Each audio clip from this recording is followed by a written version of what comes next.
Good morning, friends. Welcome back to my channel. I'm so excited to have you here. Today, I will be reviewing a very fantastic book that's full of Hindu mythology and modern history writing. And before we dive into the book, you all might have think, what's the title of the book? And the title of the book is The Serpent's Revenge by Sudhamurti. This isn't any book. It's a compelling book with epic tales infused with amazing adventures and perspectives. It's a thought-provoking tales and it's super amazing.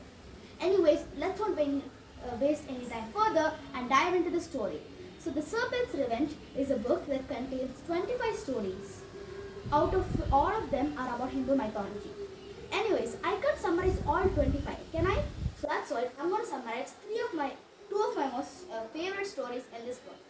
Number 1, the enchanted vessel. As you know, during the Mahabharata, the Pandavas and their wife Panjali went on an exile on a forest.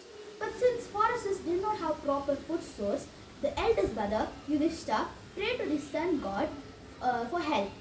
And when the sun god answered their prayers, the sun god said, "Oh Yudhishthira, I will gift you the enchanted vessel or the Akshay Patram, which will give unlimited food for you. But there is one rule. It will stop giving unlimited food at the end of the day or when the lady of the house has finished cooking and eating for herself."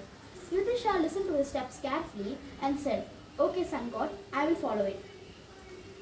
As days passed, the evil Duryodhana found out about the Akshay Patra, and that year at Hastinapura, he invited Dursavar, one of the short-tempered sage, to his house for their blessing. As soon as the sage entered Duryodhana's palace, it was very free and really big. Duryodhana showed of great pomp and showed towards him. He fed sage and his troops with really good food, and the sage loved it, and he blessed Duryodhana with it. And Duryodhana also said, "Sage, thank you for visiting my home. You also should go to my cousin's home, who also has great prosperity and hospitality. You should experience it too." But behind his words was something very dangerous.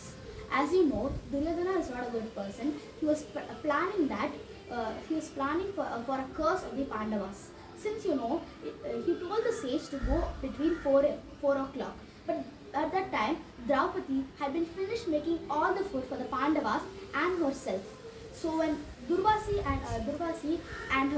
and the troops went there, they would have no food, embarrassed, and the sage would curse at them. This was his plan. So when the sage went there, did you know what has happened? I will not tell you that. It's your responsibility to read the story and find out. And there is one small moral in the story.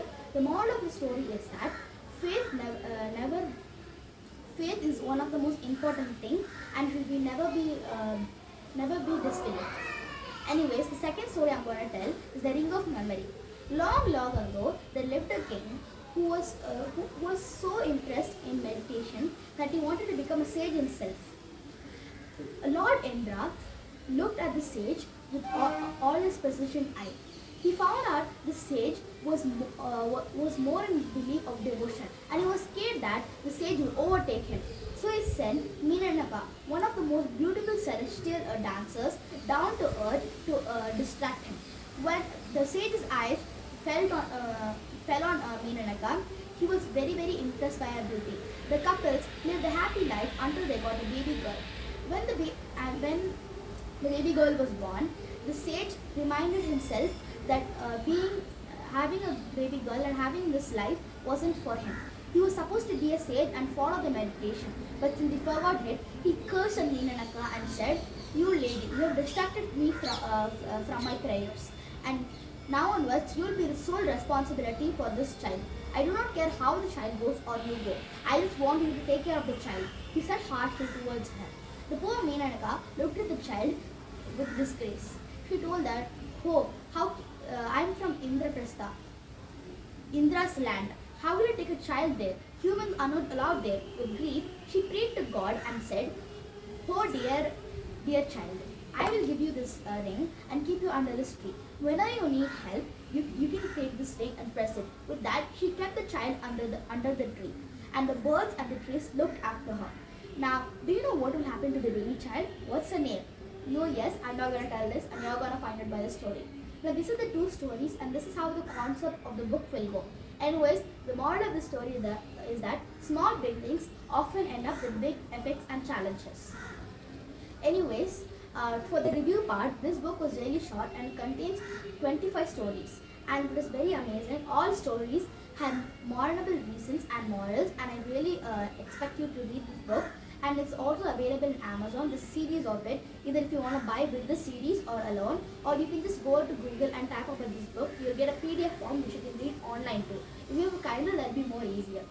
Anyways, for the reviewing part, I'll give it a 9.5 out of 10 because all of these were just not Hindu mythology. Even though it was related to a Hindu religion, it didn't actually matter that. Sundar took it in a very smooth form and made it a model for everybody. So I really expect you to read this no matter what religion you are. It had really good thoughts and not just of the religion. It was telling us that every morals that matter about every Leela and life of the Mahabharata. And anyways, thank you for listening.